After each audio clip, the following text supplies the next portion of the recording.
Sahabat-sahabat Kristus, salam jumpa dalam acara Sabtu, Sarapan Bersama Tuhan.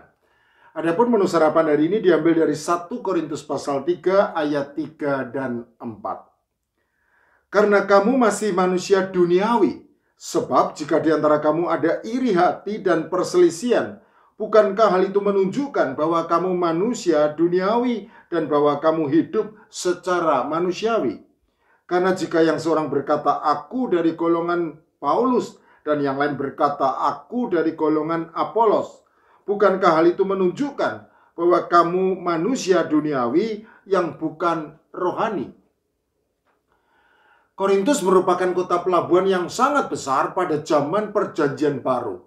Letak geografisnya yang sangat strategis karena menjembatani Yunani Utara dengan Peloponnesus, ditambah dengan posisinya sebagai pelabuhan yang berada pada jalur super sibuk perjalanan laut ke timur dan barat, otomatis menempatkan Korintus sebagai kota perdagangan yang amat ramai.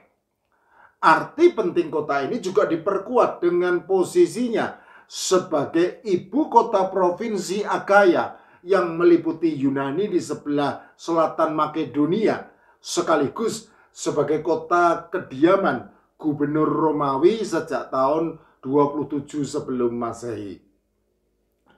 Kemakmuran secara komersial yang begitu terkenal dari kota Korintus mengundang hadirnya banyak pedagang dan wisatawan yang pada gilirannya juga turut mengundang munculnya berbagai jenis perdagangan, termasuk perdagangan kenikmatan duniawi seperti kedai-kedai minum yang berderet-deret dan klub malam, sehingga kota Korintus kemudian juga dikenal secara luas sebagai kota maksiat. Namun kebejatan ini diperlunak dengan keberadaan kuil Dewi Cinta Afrodit di puncak batu karang datar Agro Korintus yang terletak di ketinggian kira-kira 625 meter di atas permukaan laut atau kira-kira 400 meter di atas ketinggian kota Korintus yang berada tepat di depannya. Kata diperlunak sengaja dipakai karena kuil yang seharusnya merupakan tempat pemujaan kepada Dewi Afrodit ini berubah fungsi menjadi tempat prostitusi dengan 1000 imam perempuan yang berlaku sebagai pelacur bakti bagi laki-laki hidung belang yang ingin menikmati cinta sang Dewi Afrodit. Kota Korintus terletak kira-kira 80 km arah sebelah barat kota Athena yang merupakan ibu kota Yunani.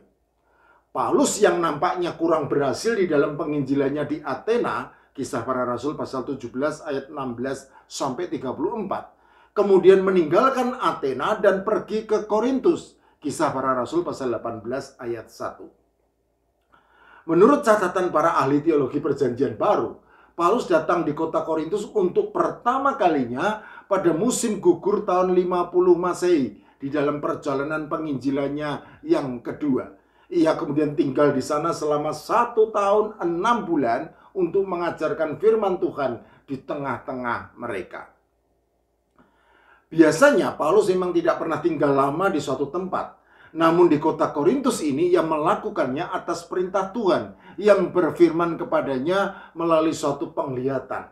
Kisah Para Rasul pasal 18 ayat 9 sampai 11. Terlepas dari hal tersebut, sesungguhnya Paulus sendiri juga sangat menghargai nilai strategis kota Korintus sebagai lahan subur bagi pemberitaan Injil Kerajaan Allah.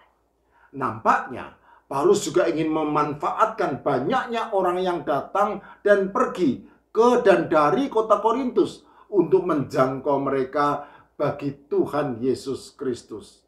Di tengah kompleksitas kota Korintus inilah bayi jemaat Korintus lahir dan bertumbuh. Demikianlah dalam rentang waktu kira-kira 20 tahun setelah kebangkitan Tuhan Yesus Kristus, maka berdirilah gereja pertama di Korintus yang merupakan kota dengan penduduk sangat padat serta beragam, kira-kira 500.000 jiwa yang terdiri dari orang-orang Yunani, orang-orang dari berbagai bangsa di bawah koloni Romawi, dan juga tentu saja orang-orang Yahudi di perantauan. Gereja Korintus diyakini memiliki anggota jemaat yang cukup besar, serta bebas dari segala penindasan maupun penganiayaan. Sudahlah pasti ada beberapa orang Yahudi yang menjadi anggota jemaat dari gereja yang baru bertumbuh ini. Tetapi sebagian besar anggota jemaatnya justru merupakan orang-orang bukan Yahudi. Dan juga banyak orang yang sudah dibebaskan dari kedudukannya yang rendah sebagai sampah masyarakat. Memang harus diakui bahwa sebagian anggota jemaat gereja Korintus merupakan orang-orang kaya yang terpandang. Bahkan beberapa di antaranya memiliki kedudukan yang penting di dalam masyarakat. Namun secara umum justru merupakan orang-orang yang tidak bijak atau tidak berpendidikan, juga tidak terpandang dan tidak berpengaruh. Kompleksitas gereja Korintus yang berada di kota pelabuhan yang besar dan bertaraf internasional dengan keragaman anggota jemaatnya pada gilirannya menimbulkan berbagai masalah yang tidak jauh berbeda dengan permasalahan gereja-gereja masa kini. Gereja Korintus dikenal sebagai gereja paling bermasalah di dalam sejarah gereja pada zaman Perjanjian Baru. Kesatuan gereja Korintus tergoyahkan oleh berbagai macam masalah, seperti misalnya masalah perpecahan dan perselisihan berkaitan dengan favoritisme terhadap pemimpin rohani atau pelayan-pelayan Tuhan. 1 Korintus pasal 1 ayat 10 sampai 17 dan pasal 3 ayat 1 sampai 9. Masalah kesombongan karena merasa diri lebih kaya, lebih berkuasa dan lebih hebat dari yang lain. 1 Korintus pasal 4 ayat 6 sampai 21. Masalah percabulan dan perzinahan. 1 Korintus pasal 5 ayat 1 sampai 13 dan pasal 6 ayat 12 sampai 20. Masalah pernikahan, baik tentang pernikahan dengan orang tidak seiman maupun tentang perceraian. 1 Korintus pasal 7 ayat 1 sampai 16. Masalah persembahan kepada berhala. 1 Korintus pasal 8 ayat 1 sampai 13. Masalah budaya dan etika. 1 Korintus pasal 11 ayat 2 sampai 16. Masalah adanya kebiasaan-kebiasaan yang salah dalam perjamuan malam. 1 Korintus pasal 11 ayat 17 sampai 34. Dan juga masalah karunia roh. Oleh karena itu tidak mengherankan apabila Paulus merasa perlu untuk mengirimkan surat-surat penggembalaannya kepada mereka. Selain itu, Paulus secara khusus juga mengirimkan anak rohaninya yang terkasih dan setia kepada Tuhan, yaitu Timotius, untuk ikut menyelesaikan berbagai sengketa di sana. 1 Korintus pasal 4 ayat 17.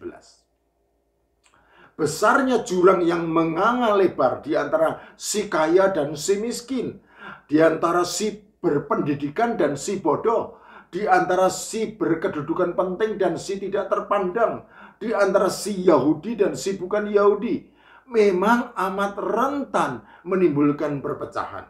Namun masalah utama yang menjadi bibit perpecahan di gereja Korintus justru adalah favoritisme terhadap pemimpin gereja, terhadap pelayan Tuhan.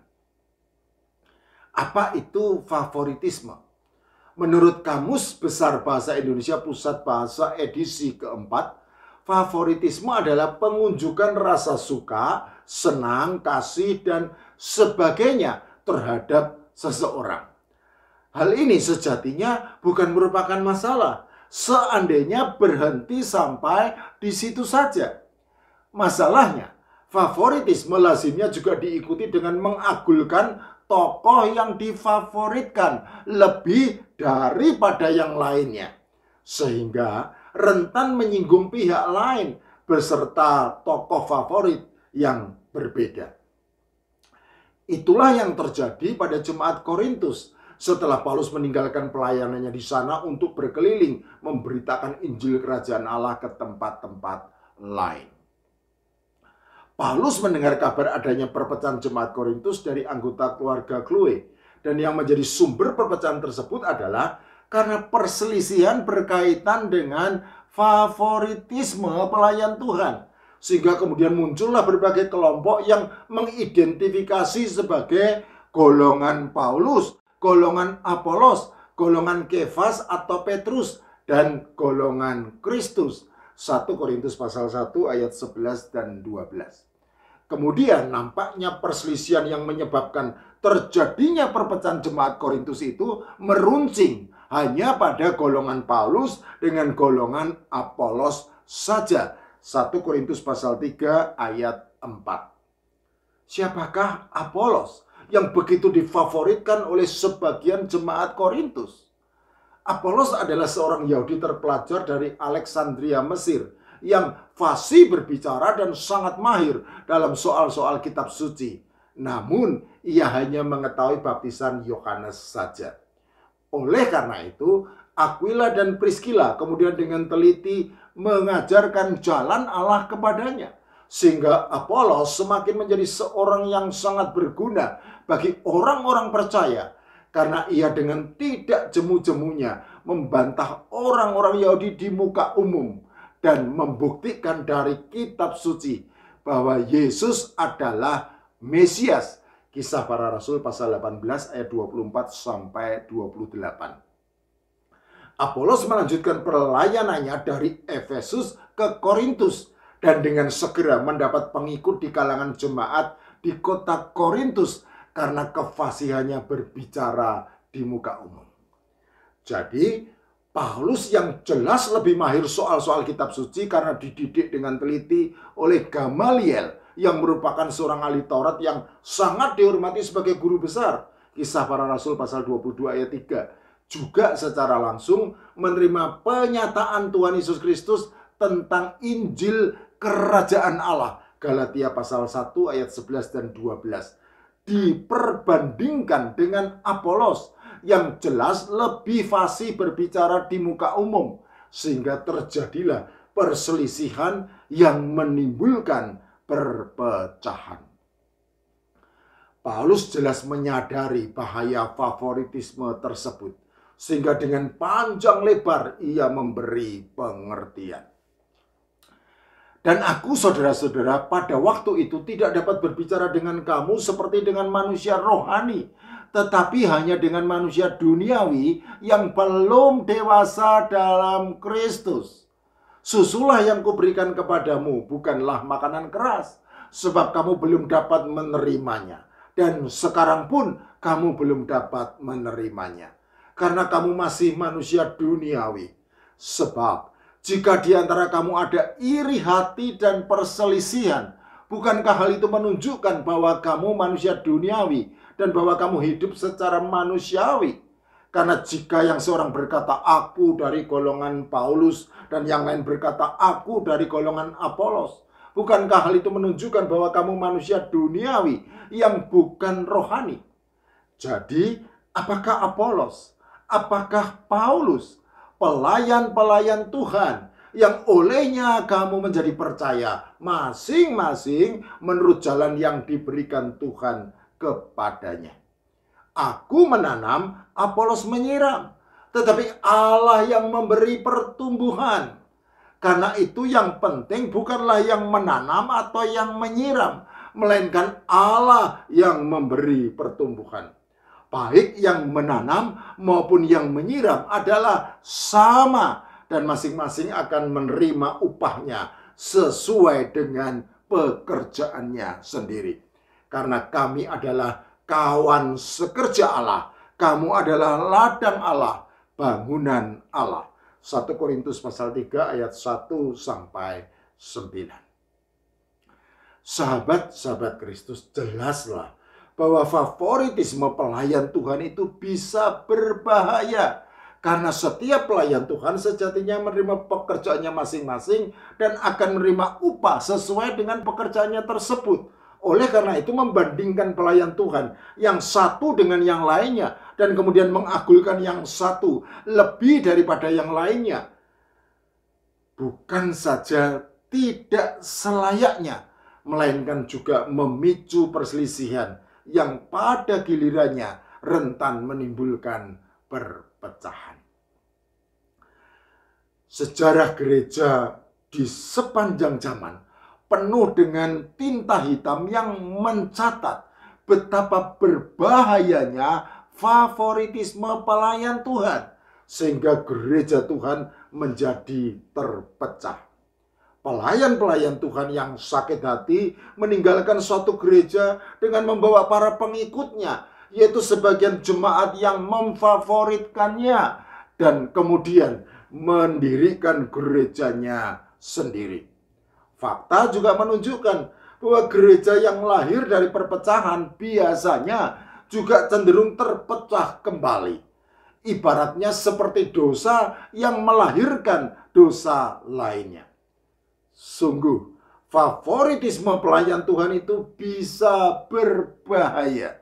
Karena itu, marilah kita berfokus hanya kepada Allah yang memberi pertumbuhan. Amin.